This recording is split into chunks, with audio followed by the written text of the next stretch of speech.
히브리서 1장 6절에서 7절까지 말씀.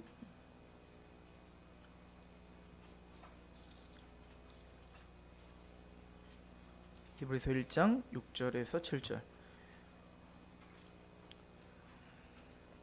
제가 봉독하도록 하겠습니다.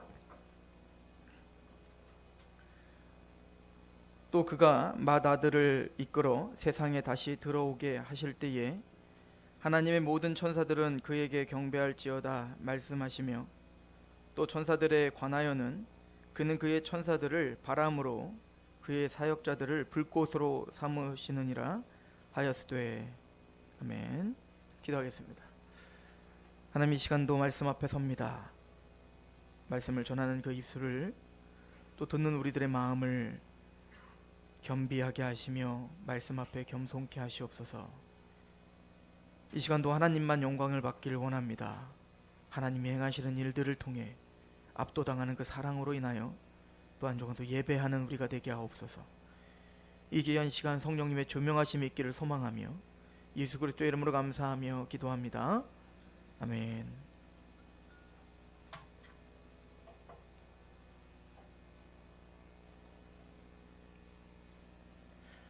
히브리서는 우리가 반복적으로 설명했던 꼭 나니아 연대기를 쓰고 있던 C.S. 루이스가 그 아무것도 아닌 꼬마 아이들이 나니아라고 하는 세상에 잠깐 들어가서 자신이 왕이었구나, 나니아의 운명이 자신들에게 달려있구나, 그런데 그 모든 운명은 내 능력으로 하는 게 바로 그 위대하신 사자 아슬란을 통해서 바로 이 나니아가 참된 평화가 이 겨울에서 다시 봄이 찾아오게 되는 거구나, 이걸 배우고 또 일상으로 이제 어린아이가 자라면 다시 이제 일상으로 돌아 또 삶을 살아가요. 그러다가 그 아이들이 그 나니아의 그 자신이 왕되었던 것을 또 잊어버리면 아슬란이 또 걔네들을 또 나니아로 싹 데리고 가죠. 또 경험하게 하고. 그게 신앙인 것 같습니다. 그죠? 우리는 하나님 나라의 왕 같은 제사장이다. 우리의 위대한 왕이신 예수께서 우리를 돕고 계시며 우리를 왕으로 이미 죽이시기 이미 다 끝났다. 기름 부었다. 그러므로 우리 직장에서, 가정에서, 또 우리의 모든 삶의 터전에서 우리는 왕이며 제사장답게, 또 그 나니아를 알고 있는, 즉 하나님의 나라를 알고 있는 그 하나님의 선지자답게 담대하게 하나님의 대리자로서 이 땅을 살아가야 되는데 우린 또 그러지 못하는 걸 보죠. 사실은 그래서 어떤 신학자들은 이 히브리서가 바로 변화산상에서의 베드로와 야고보와 요한의 그런 경험과 같다라고 이야기하는 신학자가 있더라고요. 무슨 얘기인 거 하니, 이 베드로와 야고보와 요한이 이제 변화산상에서 예수님과 모세와 엘리야를 대면하지 않습니까?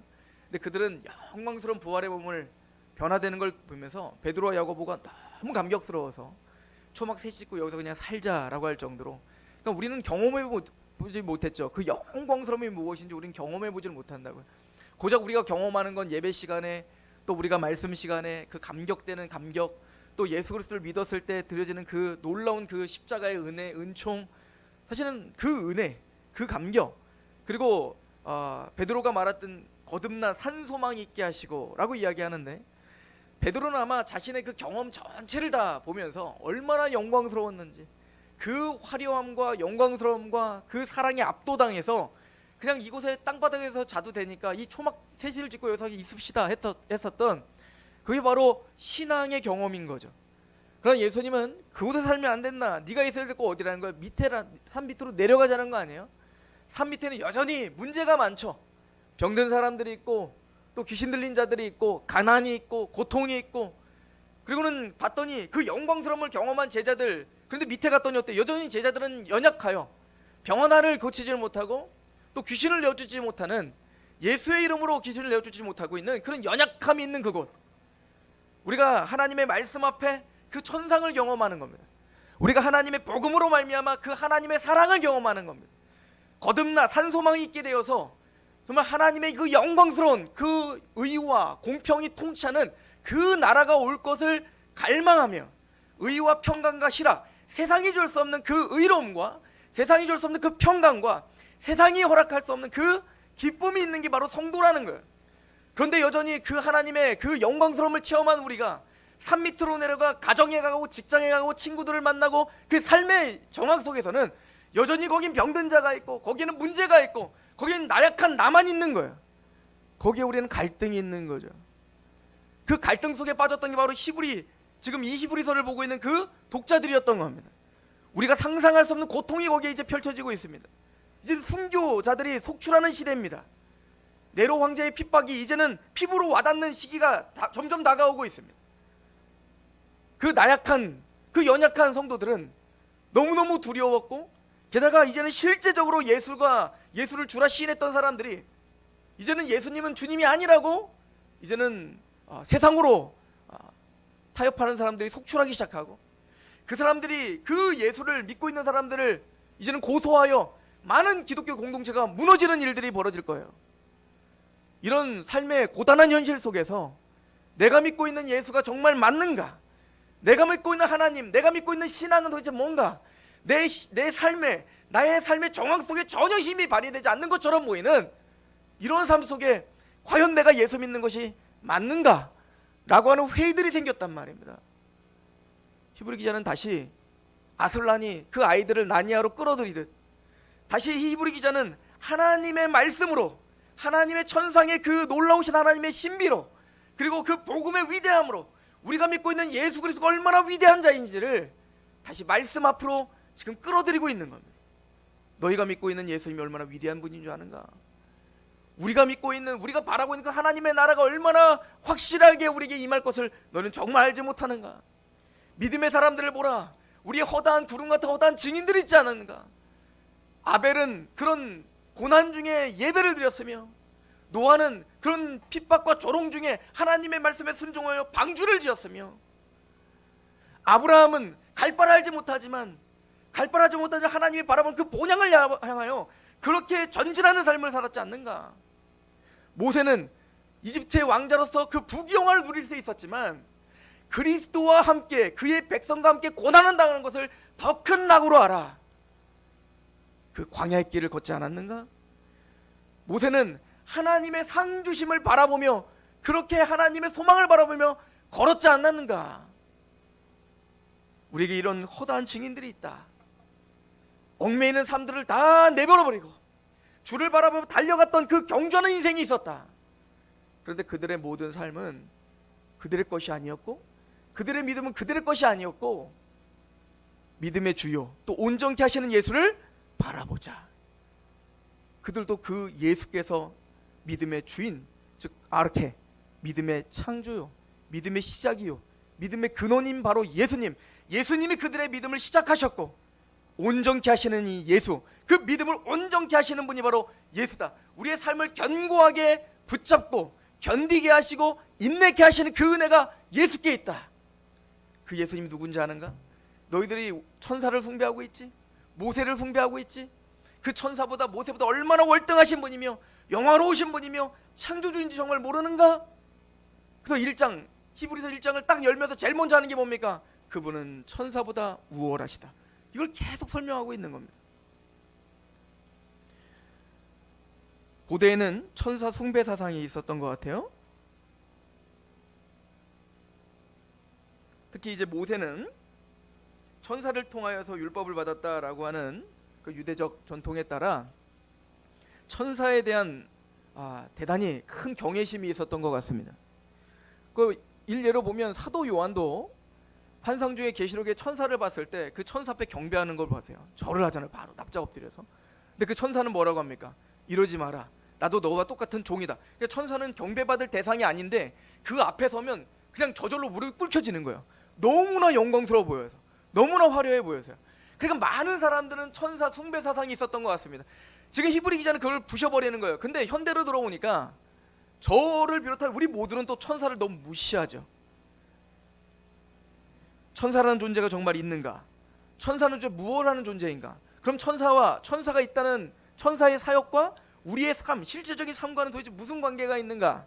오늘은 천사에 대하여 우리가 상고하려고 합니다. 오늘 말씀에도 이렇게 시작하죠. 천사들에 관하여는. 그래서 오늘 그 제목처럼 천사들에 관한 이야기를 하려고 합니다. 천사들은 분명히 존재를 합니다.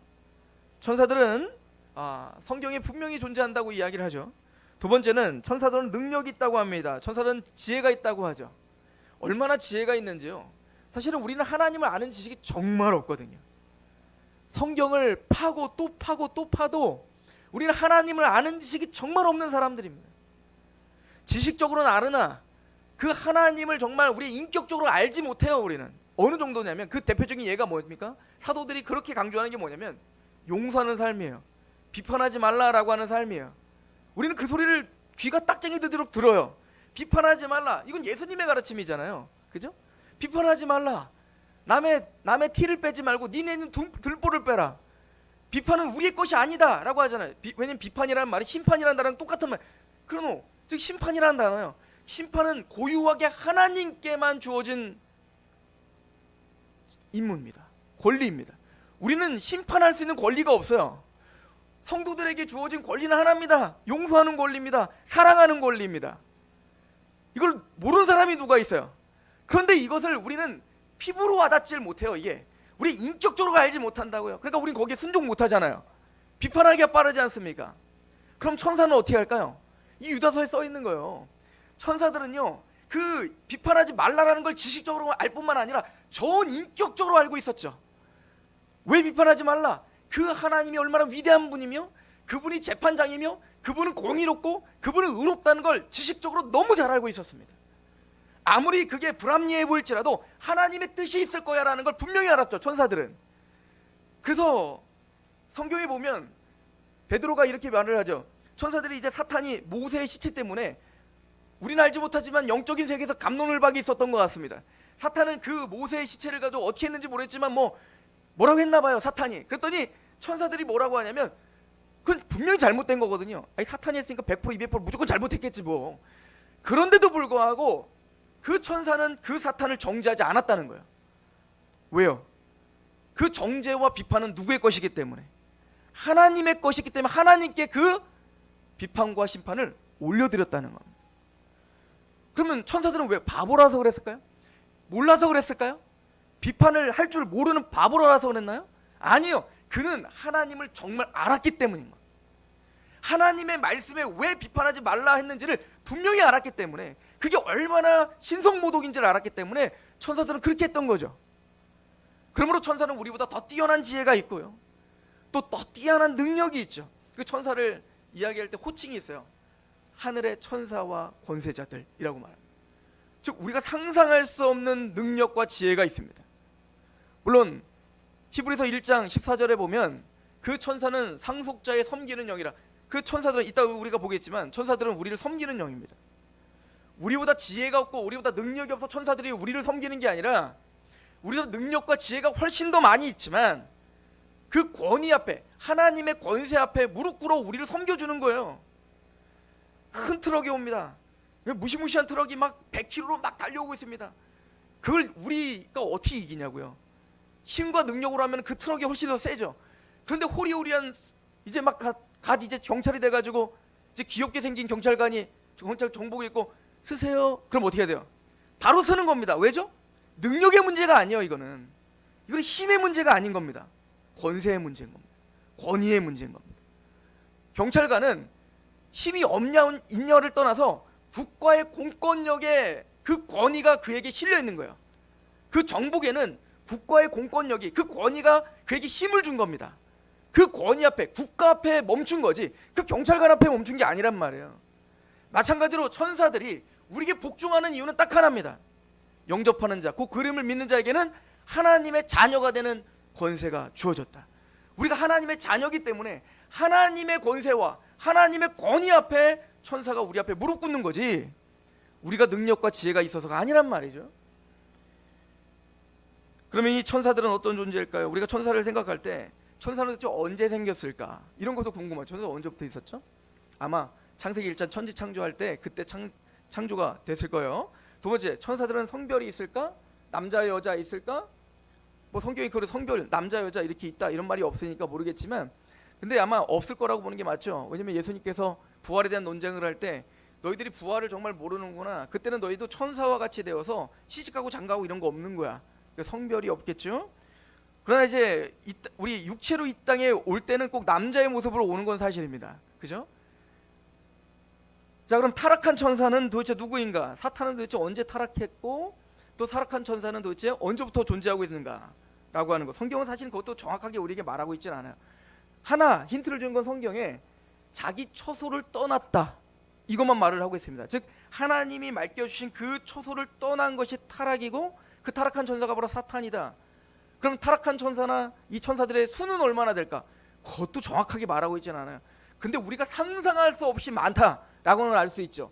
예를 들어서 사탄도요, 타락한 천사의 숫자도 우리가 헤아릴 수 없을 만큼 많죠. 예를 들어서 그 거라사 지방에 귀신 들린 그 한 사람을 보십시오. 그 한 사람을 얽매이기 위하여 귀신을 내쫓아 버렸는데 정확하게 몇 마리인지 모르겠지만 그 귀신을 내쫓아 우리 돼지떼로 가게 해주세요. 그리고는 돼지떼로 간 돼지떼가 몇 마리가 빠져 죽죠?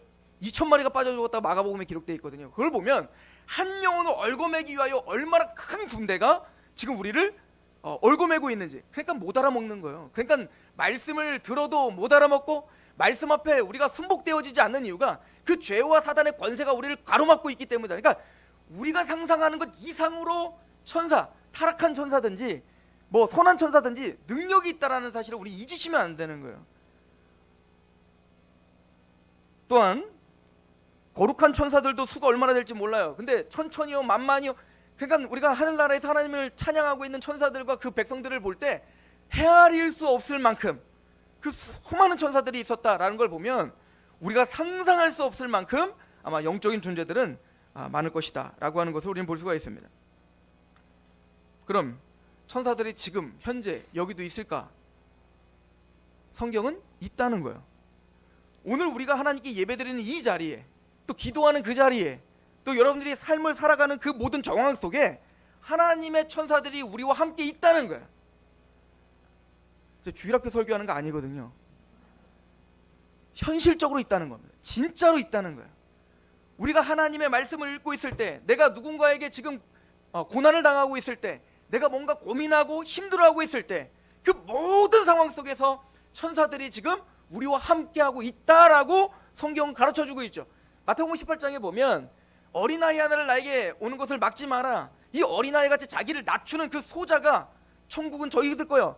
그런 자가 천국에서 큰 자다라고 말을 하죠. 그 어린아이는 바로 구원받은 하나님 성도들을 지금 상징하는 거예요. 그러니까 하나님만을 의지하는, 그 어린아이가 부모만을 의지하는 그런 그 의지의 그 심정을 말하는 것처럼 하나님만 의지하고 복음만 의지하는 그 어린아이들, 그래서 구원받은 자를 소자라고 자꾸 표현하고 있는 거죠. 그 어린아이들을 나에게 오는 것을 막지 마라 라고 이야기하면서 뭔 얘기를 하죠? 만약에 너희가 눈이 범죄케 하던 눈을 빼버려라, 손이 범죄케 하던 손을 잘라버려라. 실족하게 하는 일들이 없을 수는 없으나 그 실족하게 하는 자들은 내가 가만두지 않겠다. 그 소자를, 실족하게 하는 자들을 가만두지 않겠다는 거니까 하나님의 구원받은 백성들을 하나님은 철저하게 보호하시겠다라고 하시거든요.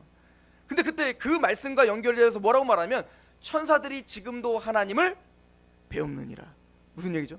우리의 모든 일거수일투족을, 우리의 모든 상한 심령을, 우리의 일어나는 모든 일들을 하나님이 계시지 않는 것 같고 보시지 않는 것 같지만 하나님의 천사들이 우리의 모든 삶을, 우리의 모든 아픔을 하나님께 지금도 다 하나님께 매일매일 매순간 가서 하나님께 올려드리고 있다라고 하는 게 성경의 가르침이에요. 다시 말씀드리면 이건 주일학교 설교가 아니라니까요. 실제적이라니까요. 우리에게 진짜 일어난 일들인 거예요. 지금도 우리가 어떻게 예배를 드리고 있는지, 우리가 어떻게 하나님 앞에 지금 예배하고 어떤 심령으로 나오고 있는지, 그 모든 것들을 하나님께 보고하고 있는 자들이 바로 천사인 거예요.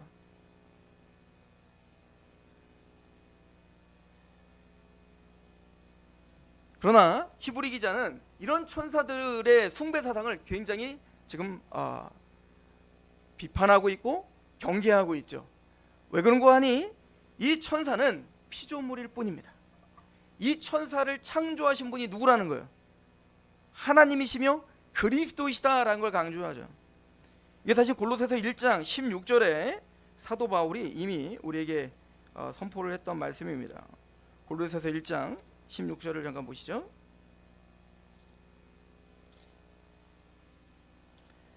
자, 15절 볼게요. 1장 15절. 그는 보이지 아니하는 하나님의 형상이요 모든 피조물보다 먼저 나신 이시니, 예수님에 대한 이야기입니다. 만물이 그에게서 창조되되 하늘과 땅에서 보이는 것들과 보이지 않는 것들과 혹은 왕권들이나 주권들이나 통치자들이나 권세들이나 만물이 다 그로 말미암고 그를 위하여 창조되었고, 그리스도는 보이는 것들과 보이지 않는 모든 것을 누가 창조했다는 거예요? 예수님을 위하여 창조되었고 예수님이 창조하셨다는 겁니다. 그러니까 예수님은 하나님이시며 창조주라는 거예요. 그러니까 이 천사와 감히 예수님을 동급으로 둔다는 건 신성모독인 거죠.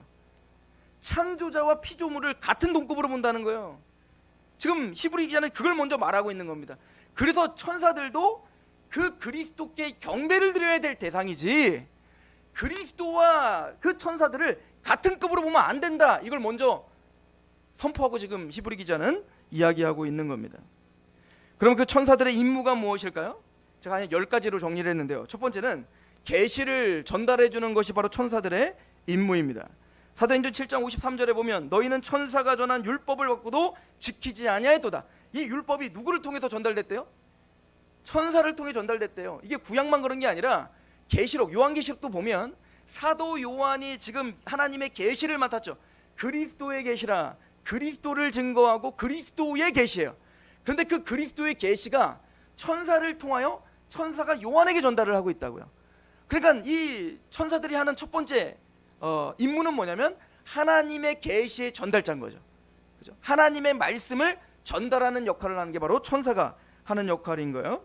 두 번째는 하나님의 거룩함을 죄인들이 보지 못하도록 하나님의 거룩함을 보호하며 하나님의 거룩함을 찬양하는 역할을 합니다. 쉽게 예를 들면 에덴 동산에서 아담이 타락을 하자마자 그 거룩한 하나님의 그 거룩한 동산에, 그 거룩한 나라에 이제는 감히 아담과 하와가 참여할 수가 없게 됐죠. 신락원이 됐단 말입니다. 그러니까 영원한 생명을 누릴 수가 없어요. 그 생명나무를 건드리면 안 되는 거예요. 왜? 하나님은 죄를 미워하시고 그 죄와 타협할 수 없기 때문에 그 거룩하신 하나님이 그들을 내어쫓을 수밖에 없는 겁니다. 그때 창세기 3장에 보면 그렇게 이야기를 하죠. 이루에 내가 창세기 3장 24절에 그룹들과 두루두는 불칼을 두어 생명나무끼를 지키게 하셨다. 그러니까 그 생명나무를 따먹지 못하도록, 타락한 인간들이 감히 거룩한 하나님 앞에 접근하지 못하도록 호위하시는 근위병들이 누구냐면 바로 천사들인 거예요. 그 천사에도 계급이 있거든요. 미카엘이 있고 가브리엘이 있고 있잖아요. 그리고 그 뒤에 그 미카엘은 이제 군대 장관 아닙니까? 군대 최고 사령관 아닙니까? 그 천사의 가장 우두머리예요. 그리고는 그게 계급적인 구조로 쫙 짜여져 있을 거예요. 그 계급이 뭔지 우리는 모르겠지만 어쨌든 그 하나님의 최고 근이 가장 가까운 거리에서 하나님의 거룩함을 보호하고 그 하나님의 거룩함에 감히 죄인들이 얼씬도 못하도록 딱 보호하고 있는 천사들이 있었던 거예요. 그걸 그룹들이라고요. 이거를 이제 스랍이라고 하거든요. 계시록이나 에스겔 보면 내 생물이라고 표현되고 있는 게 아마 같은 그 천사의 그룹일 겁니다. 즉 하나님 가장 측근에서 하나님의 거룩함을 드러내고 그 하나님의 거룩함을 보호하는 자들, 그리고 죄인들이 감히 그 거룩함 앞에 설 수 없도록 하는 자들, 이거를 표현한 게 뭐예요? 나중에 이제 하나님의 임재를 설명할 때 법궤를 만들잖아요. 법궤. 그 법궤에 뭡니까? 하나님의 그 언약의 상징, 하나님의 임재의 상징 법궤 앞에 뭐가 딱 있어요. 그룹이 이렇게 있지 않습니까? 천사가 두 마리가 이렇게 천사로 그 날개를 어떻게 합니까? 그 법궤를 싹 가리고 있단 말입니다. 이게 에덴 동산을 쫓아내시고 그 그룹들이 그 에덴 동산을 쫙 가리고 있는 것과 같이 하나님의 거룩함 앞에 우리가 설 수 없다는 것을 경계하는 자가 바로 천사들인 거죠. 왜냐면 그 거룩함 앞에 서면 이거는 우리를 위한 거예요. 거룩함 앞에 직면하면 다 죽기 때문에 하나님은 천사들을 통하여 보호하게 한 겁니다. 그 죄인들이 우리에게 다가오지 못하도록. 이걸 몰랐던 그 이스라엘 백성들이 처음에 모세가 시내산에서 하나님의 임재를 경험하고 거기서 하나님 말씀을 들을 때 그 음성을 듣고 어떻게 했어요? 너무 놀래가지고 막 두려워 떨잖아요. 내가 하나님의 음성을 들을 수 없으니 제발 당신이 우리에게 그 말씀을 전달해 주세요. 그러니까 무슨 얘기죠? 우리는 그 거룩함 앞에 중보자가 없으면 그 거룩한 하나님 앞에 나갈 수 없다는 걸 보여주고 있는 겁니다. 그 중보자는 천사들이 아니에요. 천사들은 막을 뿐이지 그 중보자는 오직 예수 그리스도다라고 하는 것을 우리에게 설명을 해주고 있는 거죠. 또한 천사들은 세 번째는 이 땅을 지탱하고 이 역사를 지탱하게 하는 힘입니다. 무슨 얘기냐면 모든 역사는 누구에게 달려있죠? 당연히 하나님께 달려있죠. 그런데 이 모든 역사를, 이 모든 만물을 하나님의 명령에 따라 지금 붙잡고 역사가 멸망하지 않도록 지금 하나님의 그 명령을 따라 열일을 하고 있는 사람들이 누구라는 거예요? 천사들이다라고 하는 겁니다. 또 요한계시록 7장에 보면 7장이 이제 14만 4천이 나오는 장이거든요. 그때 하나님께서 천사들에게 명령을 내리죠. 내 모퉁이 사방을 붙잡고 있는 천사들에게 큰 음성으로 명령을 내립니다. 왜 사모퉁이냐면은 이 동서남북을 말하는 거예요. 그러니까 우리가 지금 살고 있는 이 모든 터전, 모든 역사, 모든 이 피조 세계를 붙잡고 있는 천사들이 있더라는 거예요. 하나님 명령을 받아. 그러니까 얼마나 능력이 있겠냐고요.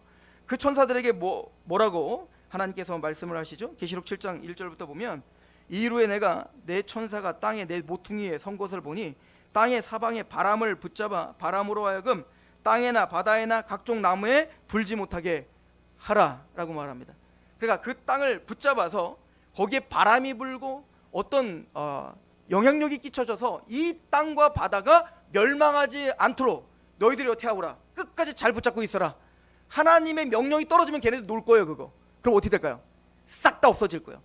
이 세상을 지금 누구의 명령 아래, 지금 누구의 말씀 아래 지금 유지되고 있다는 거예요. 성경은 하나님의 명령 아래, 하나님의 뜻 아래 지금 우리의 지금 삶이 지금 유지되고 있고 지금 지탱되고 있다라고 하는 걸 성경은 가르쳐주고 있죠.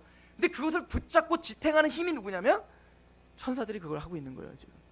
그러니까 우리가 상상할 수 없는 능력이 천사들에게 있다는 거죠. 네 번째는 천사들은 심판을 위해서 악과 싸우는 일을 합니다. 다니엘서 10장을 보면 이제 다니엘에게 환상을 보여주죠. 한 인자 같은 이가 옵니다. 우리 그걸 예수님이라고 이제 성육신 하기 전에 예수님이라고 우리가 많이들 이야기하는데 어쨌든 하나님이 예수님께 와서 말씀을 하죠. 이제는 페르시아 고레스가 너희를 바벨론에서 건져줄 거야. 그런데 그 페르시아 바사 왕도 헬라의 군주를 통해서 멸망하게 될 것이다. 이런 이야기들을 이야기해줘요. 그런데 그런 바사 왕, 그 페르시아를 대적할 수 있는 힘이 없다는 거예요. 그 누구도.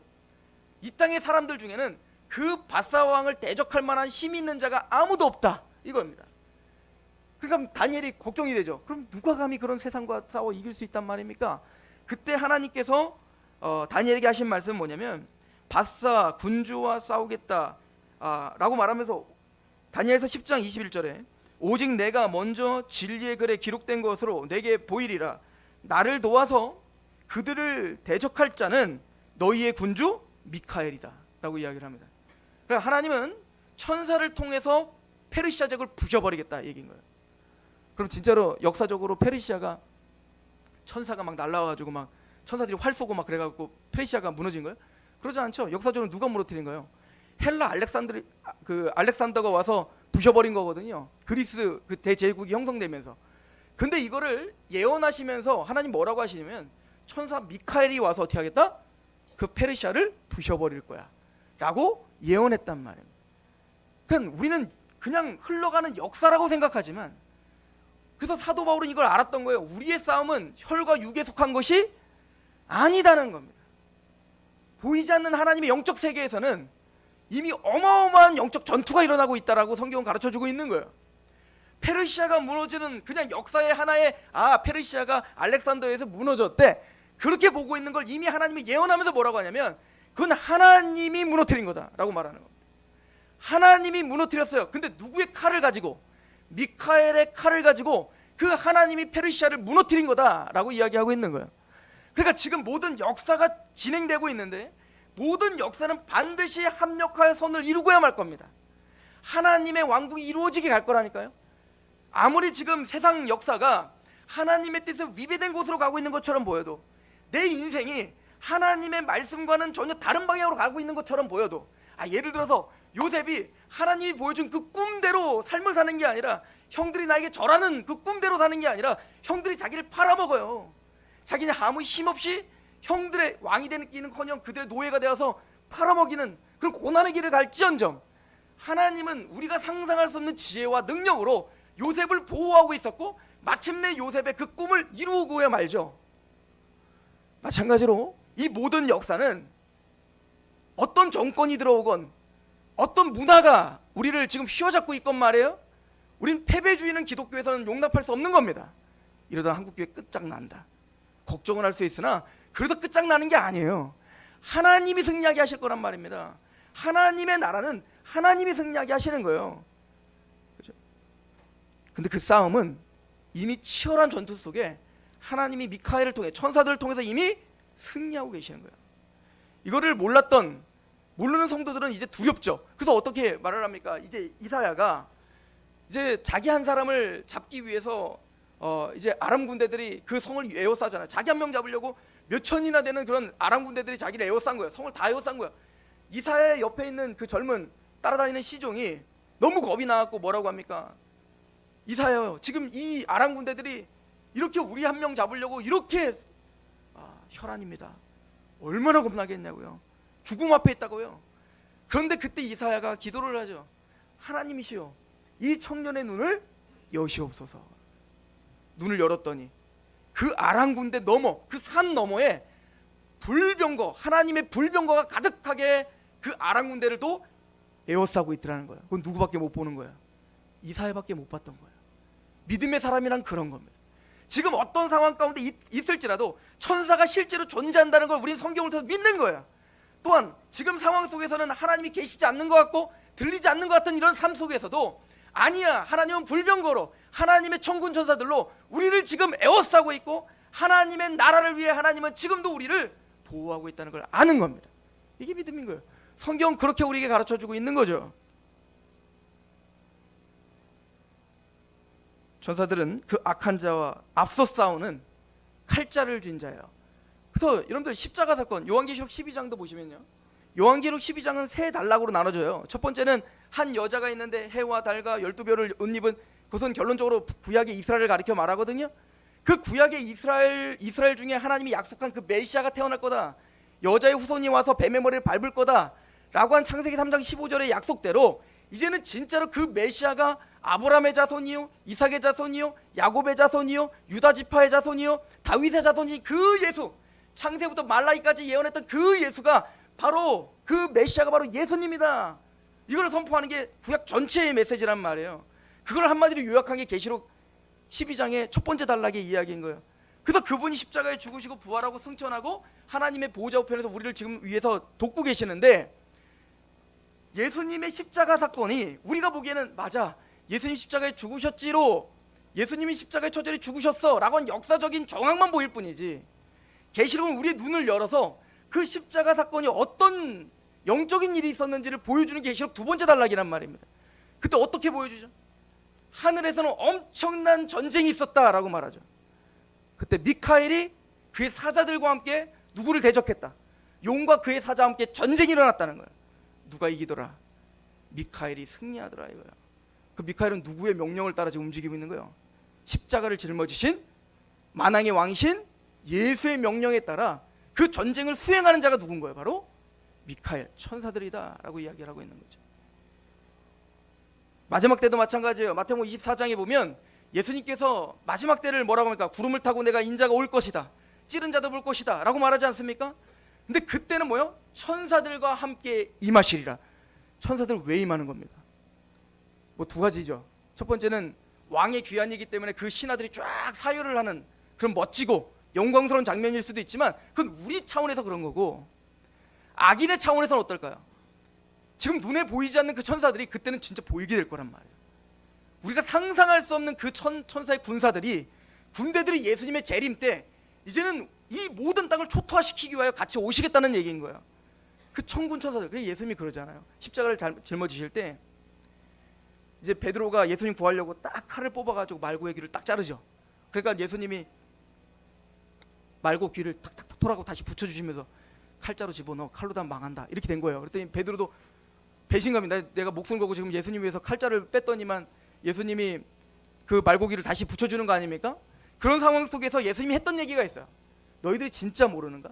내가 지금 당장도 12군단을 내가 지금 당장 호령해서 오라 그러면 올 수 있는 그런 어마어마한 천사의 군사들이 있다는 걸 알지 못하는가? 여러분들, 예수님이 말하는 건요, 정말 실제적으로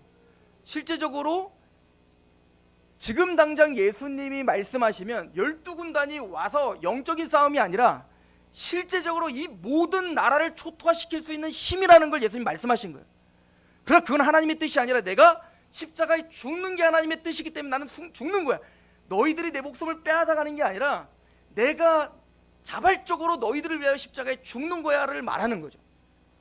근데 그 12군단이 뭡니까? 더한 천군 천사들이 마지막 때는 예수님과 함께 호령의 나팔 소리를 듣고 다 같이 몰려와 하나님의 나라를 만드실 겁니다. 모든 악한 자들을 무릎을 꿇게 할 것이며 다 그 앞에 멸망하게 하실 그런 칼자루로 사용할 게 뭐예요? 천사들이다 라고 성경은 가르쳐주고 있죠.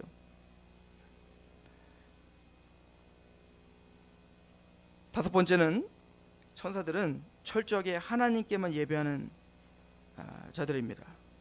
천사들은 자신의 영광과 자신의 무엇을 위해서 사역하는 사람들이 아니에요. 존재들이 아니죠. 그래서 에스겔서에 보면요, 에스겔서에 보면 좀 우리가 이해하기 힘든 내용들이 나와요. 네 생물이 나오는데 에스겔서에 보면 네 생물은 이렇게 표현돼요. 그룹의 얼굴, 사람의 얼굴, 독수리의 얼굴, 사자의 얼굴. 요한계시록에는 똑같은 네 생물이 나오는데 사람의 얼굴, 독수리의 얼굴, 사자의 얼굴, 송아지의 얼굴 이렇게 네 생물. 근데 사실은 같은 걸 이야기하는 거겠죠. 근데 결론적으로 말하면 뭐냐면 사람은 이 모든 그 만물의 왕이죠. 하나님 만물의 왕으로 만든 거고 송아지는 가축의 왕인 거예요. 그리고 사자는 그냥 동물들의 왕이고요. 독수리는 나는 날짐승들의 왕인 거예요. 그러니까 이 천사들은 힘이 있고 권세가 있고 지혜가 있다는 얘기예요. 인격자라는 거거든요. 그런데 그 네 생물을 보면 그들이 바퀴가 달렸는데요. 사방으로 네 생물이 동서남북으로다가 이렇게 딱 앞을 보고 있는데 그 환상에 보니까 그들이 일제히 같이 그 뒤로 가지 않고 자기가 바로 머리를 향하고 있는 그 직선으로다가 쫙 직진하고 있는 그 모습을 보여주고 있는 거예요. 그러니까 직진 천사, 그죠? 그리고 왜 그런가? 이건 뭐냐면 하나님의 명령에 뒤를 돌아보지 않는 겁니다. 하나님의 명령이 떨어지면 그냥 그 앞만 보고 달려가는 절대 순종하는 자들이 누구예요? 바로 천사들인 걸 가르쳐주고 있는 거죠. 하나님의 영광을 위해 싸우는 자들이 바로 천사들입니다. 이 바로 여섯 번째 절대 순종을 이야기하고 있는 거죠.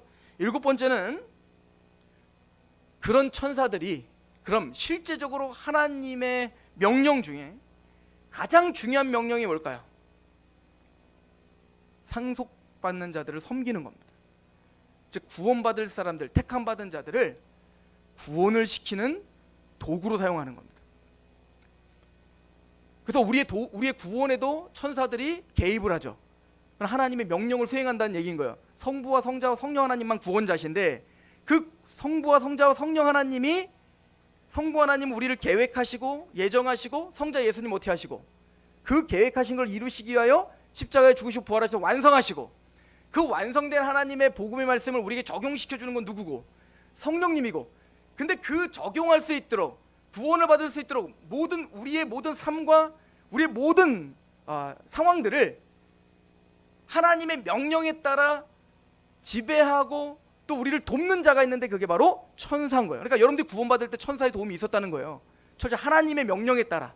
그 대표적인 게 사도행전 10장에 가면 고넬료가 하나님의 경건하고 하나님을 경외하고 기도도 많이 하고 구제도 많이 했는데 구원을 받지 못한 겁니다.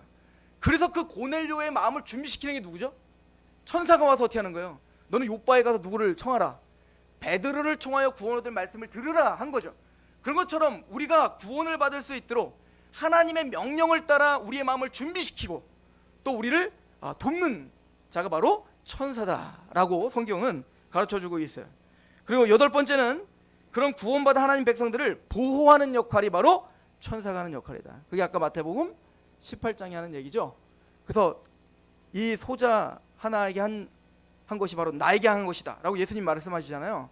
소자 이 작은 자 하나를 영접하는 것은 나를 영접하는 것이요, 이 작은 자를 영접하지 않는 건 나를 영접지 않는 거예요. 이게 그 양과 염소의 비유를 통해서 우리에게 말씀해 주셨던 거 아닙니까? 그때 예수님이 말씀하시는 거 뭐예요?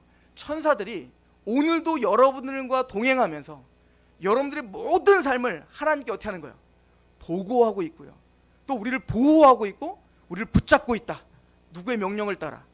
천사들의 명령을 따라 지금 그렇게 우리를 보호하는 역할을 하고 있다라고 하는 겁니다. 그리고 아홉 번째로 천사는 구원을 받은 우리들을 지금도 배우고 있습니다. 천사들은 우리를 탐구하고 있다는 거예요. 여러분들을 지금도 지금 옆에서 여러분들의 삶과 여러분들의 지금 예배와 이런 것들을 옆에서 보면서 지금 배우고 있다고요. 탐구하고 있다고요. 우리 에베소서 한번 가봅시다. 에베소서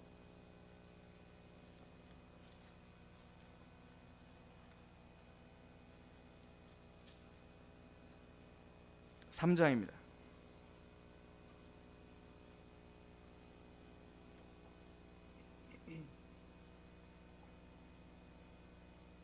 3장 9절부터 우리 11절까지 한번 읽어볼까요? 시작. 영원부터 만물을 창조하신 하나님 속에 감춰졌던 비밀의 경륜이 어떠한 것을 드러나게 하려 하심이라. 이는 이제 교회로 말미암아 하늘에 있는 통치자들과 권세자들에게 하나님의 각종 지혜를 알게 하려 하심이니 곧 영원부터 우리 주 그리스도 예수 안에서 예정하신 뜻대로 하신 것이라. 천사들도 다 아는 건 아닙니다. 특별히 이 구원의 비밀은, 하나님의 나라의 비밀은 천사들도 몰라요. 그래서 이제 언제 그 나라가 옵니까? 라고 물어봤을 때 예수님께서 뭐라고 하죠? 그건 언제 임하는 때와 시기는 누구밖에 모른다? 아버지밖에 모른다 라고 말씀하신, 천사들도 하나님의 나라에 대한 비밀을 모른다고요.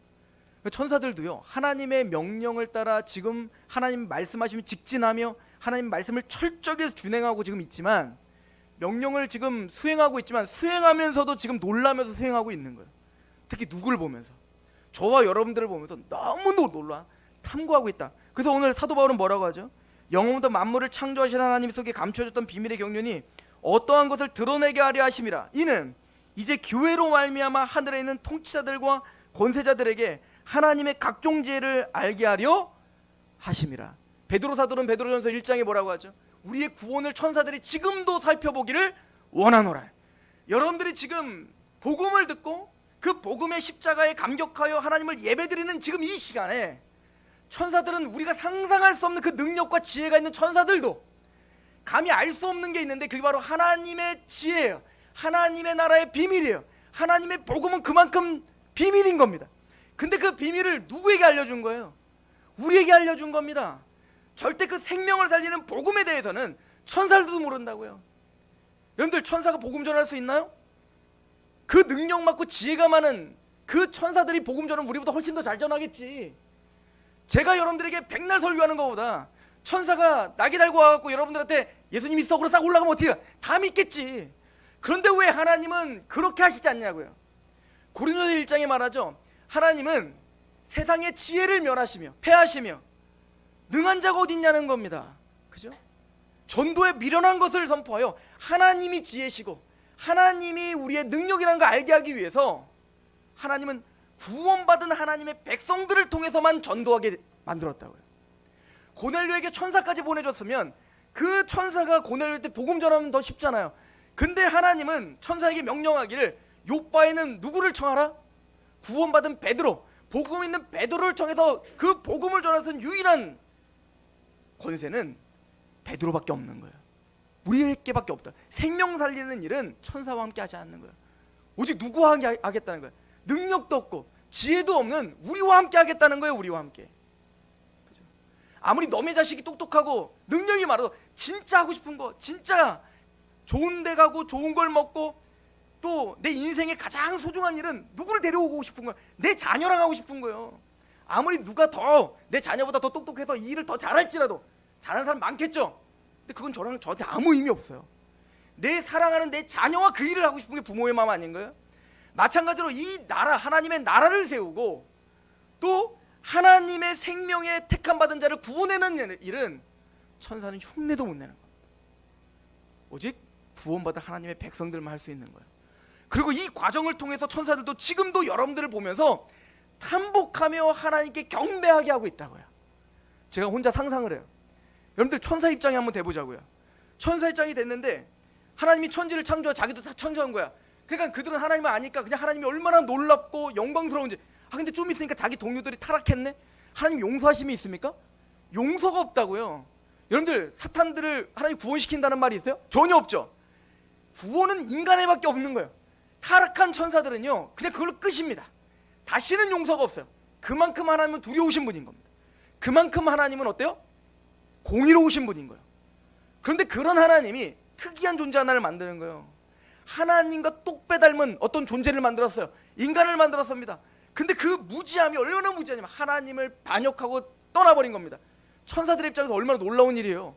얘는 죽었다 이거잖아요. 죽었다. 자기 동료들이 하나님 배반했다가 어떤 지금 지경에 처했는지를 너무너무 잘 알고 있는 이 천사들은 아마 두려움에 떨었을 겁니다. 그런데 하나님이 자기 천사들에게는 그렇게 한 적이 없는데 또 굳이 자기들을 보내갖고 막 말씀을 주게 하는 거예요. 여자 요셉이 뱀의 머리를 밟아서 내가 너희를 구원할 거야. 이게 뭔 말이야? 구원이 도대체 뭐야? 천사들의 입장에서 구원이 뭔지를 모르죠. 경험해보질 않았으니까. 그런데 그런 하나님이 그런 인내와 자비와 오래 참음으로 그렇게 말씀을 줬더니 죄악이 관영하더라. 모든 백성들이 정신 차리는 게 아니라 하나님께 다 하나가 되어 하나님을 대적하고 있더라는 거예요. 천사들은 멘붕이죠. 이건 말도 안 되는 일이죠. 지금 얘네들이 무슨 짓을 하고 있는지를 전혀 알지 못하는 거 아닙니까? 그런 상황 속에서 뭐 바벨탑을 쌓고 하나님 꼭대기까지 쌓자. 그럼 우리가 죽음을 면하리라. 해봐라. 하나님이 도대체 어떤 존재인지 니들은 정말 아는가? 천사들이 너무너무 놀랐을 겁니다. 하나님 그들을 흩습니다. 그러더니 갑자기 하나님이 또 천사를 보내고 또 누구에게 가라는 거예요. 아브라함이라고는 지금 이름도 모를 그 한 사람에게 또 찾아가라는 겁니다. 천지를 창조하신 하나님이. 그래서 찾아갔더니만 아브라함이 말은 잘 들어요? 잘 듣긴 뭘 한대요. 딱 갔더니 약속 줬더니 그 약속 다 어겨버리고 이집트에서 하나님의 약속 다 믿지도 않잖아요. 나중에 어떻게 합니까? 이삭 줄게. 근데 그 이삭 주게 1년 전에 어떻게 하죠? 하나님의 약속의 그 통로인 사라를 팔아버리지 않습니까? 아비멜렉에게. 그리고 하나님이 약속하니까 웃잖아요. 하나님 이스마엘이나 하세요. 사라가 어떻게 아기를 낳아요? 천사들은 놀란 거예요. 근데 하나님이 그런 아브라함을 버리질 않더라는 거예요. 이상한 거예요. 지금까지 내가 알고 있던 하나님이 아닌 거예요. 천사들이 보기에는 끝까지 그런 아브라함을 인생을 붙잡더니 마침내는 그 이삭을 바치는 자리까지 가는 거예요. 너무 놀라운 겁니다. 그러더니 이스라엘을 통해서 또 그 일을 하는 거예요. 그런데 이 백성들이 깨닫지를 못하는데 갑자기 성자 예수님이 왕자님이 갑자기 옷을 주섬주섬 입더니 자기가 직접 그 죄된 육체의 몸으로 가겠다는 겁니다. 말이 돼요? 전하라니까 전하긴 하죠. 하늘에는 영광이요 땅에는 평강인데 왜 그러신지 모르겠습니다. 이렇게 전했을 거 아닙니까? 전하고 왔는데 그 왕이신 예수님이 오셨는데 어떻게 해요? 그 예수를 죽이더라. 이거는요 천사들이 감히 상상할 수 없는 일이 벌어진 거예요. 이거는 정말 생각할 수가 없었겠죠. 근데 그 예수님이 부활하시더니 전쟁이 일어나 하나님이 승리하시는 걸 본 거예요. 이 놀라운 승리가 무엇인지를 본 거예요. 십자가가 얼마나 지혜로운지를 본 거예요. 십자가의 능력이 얼마나 강력한지를 본 거예요. 사단의 권세가 어떻게 깨어지는 걸 본 거예요. 그런데 더 놀라운 건 그게 오합지돌과 같았던 12제자가 그 예수님을 찬양하는데요 자기들은 감히 따라할 수 없는 노래들을 하고 있는 겁니다. 이걸 계시록 14장에는 새 노래, 땅에서 구속함을 받은 자밖에는 배울 자가 없다 하신 새 노래를 부르는데 천사들이 그 노래스를 들을 때 너무 영광스러운 거예요. 그리고는 하나님께 찬양을 드릴 수밖에 없는 거예요. 이게 바로 주님이 원하셨던 거군요. 하나님의 지혜가 여기 있군요. 몇천 년을 인내하시는 그 사랑의 결정체가 여기 있군요. 그러더니 그렇게 노래하는 자들이 모이더니 하나가 되어 이제는 하나님을 대적했던 자들이 다 뒤집어져 구원을 받아 하나님을 한 마음으로 같이 노래하며 그 하나님 앞에 순종하는 역사가 일어나기 시작하는 겁니다. 이게 하나님 나라구나. 단순히 힘으로 제압하는 나라가 아니라 자기의 몸을 희생하여 그 사랑이 제압하는 나라가 이런 나라군요. 그리고 오늘도 한 사람 한 사람 구원받는 걸 보면서 천사들은 지금 감격하며 탐복하며 우리를 통해서 구원을 배우고 있다는 거예요. 여러분, 구원이 무엇입니까? 우리는요, 저는 사도들의 사명이 여기 있는 것 같습니다. 현실 속에 매몰되어 하나님이 행하신 일들에 대하여 우리가 무감각하여 오늘도 원망하고 있는 우리에게 사도 바울 그리고 또 이 히브리서 기자는 천사들이 하나님을 경배한다, 그분이 얼마나 놀라운지를, 그 구원의 이야기가 얼마나 큰지를, 그래서 천사를 통해서 율법을 어긴 자들이 이렇게 보응을 받았거든 하물며 그 아들이 죽기까지 복종하시며 우리에게 전파된 이 복음에 복음을 어기는 자들에겐 그 보응이 얼마나 클 것인가. 천사들은 그걸 너무 잘 알았다는 겁니다. 히브리 기자가 왜 천사 이야기를 우리에게 할까요? 천사들도 사모할 만한 구원이 우리에게 있다는 겁니다. 우리가 우습게 보고 있는 이 교회가, 우리가 그냥 우연히 들었겠거니 했던 이 복음의 말씀이, 이건 하나님의 역사 속에서, 기적 속에 들려진 하나님의 놀라운 신비요, 오늘도 그거 하나면 하나님을 예배하기에 충분하다는 것을 사도들은 이야기한 것 같습니다. 이걸 알았던 하박국은 무화과 나무 잎에 소출이 없고 외양간에 소가 다 없어질지라도 난 여호와의 구원으로 인하여 즐거워하겠습니다. 그 구원의 사랑의 깊이와 높이와 넓이와 어떠함을 배워가는 게 신앙인 겁니다. 여러분들 구원하신 복음의 이야기와, 그래서 이렇게 모인 교회가 여러분들은 어떤 존재입니까? 여러분들 어떤 영향력을 끼치고 있고 어떤 감격 속에서, 어떤 은혜 속에서 오늘 예배하고 있습니까? 스스로 우리는 진중하게 물어봐야 할 것입니다. 기도하겠습니다. 하나님 아버지, 히브리서를 통해서 천사보다 위대하신 예수 그리스도의 이야기를 듣습니다. 오늘도 우리를 바라보며 하나님의 놀라운 지혜를 배우고 감격하고 있는 천사들과 같이 우리가 지금 지니고 있는, 우리가 그렇게 고백했던 질그릇 가운데 보배를 감추었습니다 라고 하는 그 복음의, 또 하나님의 나라됨이 얼마나 놀라운 것인지 우리의 눈을 열어 배우게 하시옵소서. 우리의 입을 열어 찬양하게 하시옵소서. 우리의 손을 펴 그 천사들이 앞만 보고 달려가듯 그 사랑에 강권되어 살아가게 하시옵소서. 예수 그리스도의 이름으로 감사하며 기도합니다.